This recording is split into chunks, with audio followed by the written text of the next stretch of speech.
Good way to do it. So you were, so you were married to Roseanne Cash. What was your relationship with Johnny? Was he a good guy? Oh yeah, he's a great Yeah, guy. and you guys got along well. Well, you actually did some work with him. Yeah, quite a bit. And And I walk the line revisited.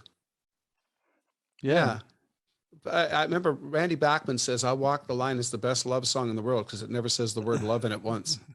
yeah, yeah, yeah. And it's also that particular reason I wrote that song was because I heard it for the first time when I was about 6 years old, and it was pretty much like transient global amnesia for me. It just I could not I could not put my finger on the prototype of where that particular piece of music came from. Somehow, intuitively, around age 6, I understood that this is not normal. And that piece of music, I mean, when you think about the way that's composed, Oh, the key that's changes. key changes, Yeah, modulating down in the beginning of a song. yeah, I mean, it was brilliant, brilliant. And it wasn't from this paradigm. It was from somewhere else. yeah. And I always and I wrote the verses to that song just recreating that morning when I heard it first on a coming out of a dashboard radio of a 1949 Ford. But when I couldn't come up with a good chorus, but I had a melody for the chorus. And one day it dawned on me that his words would work in my melody. And I stuck them in there and then called him and said, "Hey, I need for you to help me record this." So he came to the studio thinking that he was going to sing some version of I Walk the Line that he'd been singing for 35, 40 years, And then I started teaching him a new melody with his words. He kind of got a little testy with me there and said, "Son, you got a lot of nerve." And, and it was the first time it dawned on me that I actually did have a lot of nerve just, hijacking his lyric and putting it in my song. But then he went out in the studio and sang the you know what out of it, and it was beautiful. Right.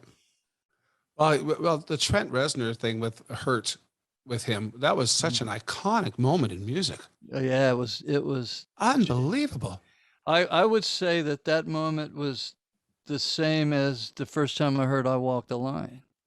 It's like this is beyond what we can point to as a starting place. This is just this is a visitation from another planet that's just landed on our planet, and we can listen to it, but we can't know how it got here or what it is. Yeah. Bookends, and then somewhere in the middle is the man in black. It's that whole persona. Yeah. Yeah.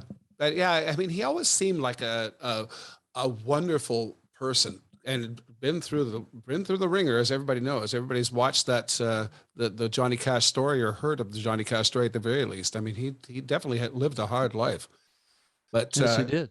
he certainly seemed like just a wonderful person when you hear him in interviews and stuff. He was a cool cat, Yeah. and he was away from the uh, the larger than life persona that he so easily and gracefully projected. He was a prankster. He was a kid. You know, what people don't know. I mean, he's Mount Rushmore.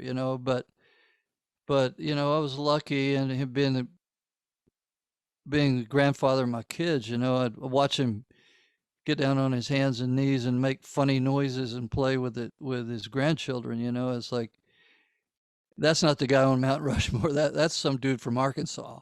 Right. Right. That's remarkable, and what a love story.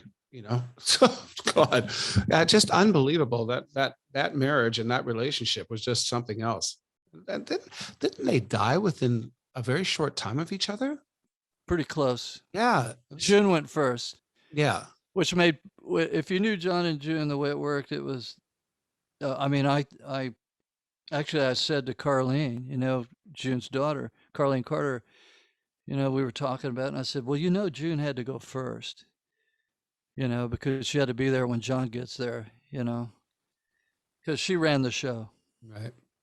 Yeah, I got that that idea from things that I've read and watched. Of course, you never know how much embellishment there is on movies, but when you read, you usually get a better perception of things.